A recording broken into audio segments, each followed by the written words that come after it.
Okay, so we're halfway through 2026, and if you haven't already, it's a good time to check how well you are doing on those New Year's resolutions. For most of us, we could use a little motivation, so we asked Cece the Great to stop by and help you reset. Hi, Cece. Hello, gorgeous. Good to see you. Good to see you.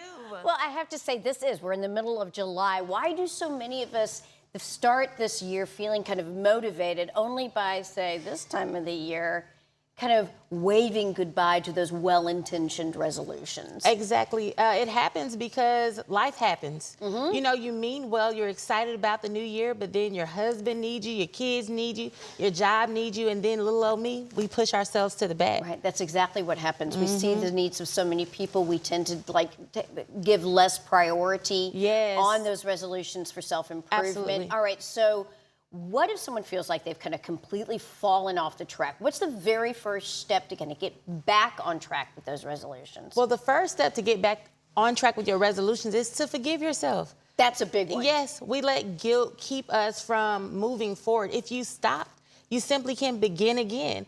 Give yourself permission to get back to committing to your commitment. You know, when the train goes off the rails, we think, well, it's too late. We can't put the train back on the rail. Plus, we have sometimes guilt. And that has a big preventative component when it comes to getting back on track and starting again. Yes, and it's important that you begin again. A lot of people hold themselves in contempt, so to speak, because they made a commitment to themselves. And like I said, it's okay to stop and start. You created the goal, create it again. If you stop today, start again. It's never too late. It's not too late until you're gone. And then even again, I think you can start again. I think that is great advice. So you often talk about recommitting to yourself. What does that actually look like in practical terms? So in practical terms, it means honoring yourself. We make these big promises to ourselves. Oh, I'm going to lose 45 pounds by next year. Just start with 10. So let's be realistic. Right. Let's be realistic, because oftentimes we betray ourselves, and when we betray ourselves,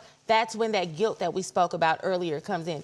Give yourself permission to begin again. It's that simple. I think that knowing that that's a possibility gives people the resolve. This is such a timely conversation because people often, they focus on what they haven't done rather than what they can still do. So how do we shift from looking in the rearview mirror into instead focusing on the road ahead? So I like to use this example. If I gave you $7 million and you spent $5 million, and you only have $2 million left, you still are going to use that money because it still has value. It's the same thing that we need to do with our resolutions to ourselves. Yes, half of the year is gone, but we still have 5 months left. That is valuable time to recommit to the commitment that you made to yourself. Your bank is not empty. It is not empty, and your time is still valuable no matter how little of amount of time that you think you have left. It's the proverbial glass is half empty or half full. Absolutely. All right, so one of my favorite ideas that you share is creating a personal reset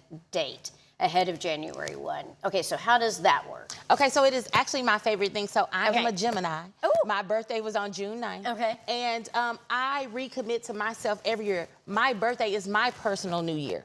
I encourage people to create their own personal new year. Your personal new year may be your anniversary. It may be the day you graduated from high school. It doesn't matter. It does not, and we cannot continue to let January the 1st dictate when we can recommit to ourselves. Recommit to yourself every minute if you need to. You started a diet this morning and you messed up by breakfast, start again at lunchtime.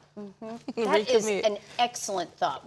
We put so much onus on that January 1st when the reality is we can have our own new year. The birthday idea is a great one. So what are some simple, realistic habits that anyone can consider starting today? So today, I need to start as well. Drink more water. Okay. It's something simple as staying hydrated. We're in the middle of a heat wave. Maybe you need to read more. Read more, pray more. Commit to calling someone that you love and recommitting to a relationship. Just keep it simple. And you also talk about a resolution reset challenge. Yes. That's something that I wanted to get to real fast before we Okay, so with the resolution reset challenge, I just want people to think about something that they committed to earlier. You're going to write it down. Maybe it is, I'm going to read 10 pages before I go to sleep. You're going to commit to doing that and have someone hold you accountable.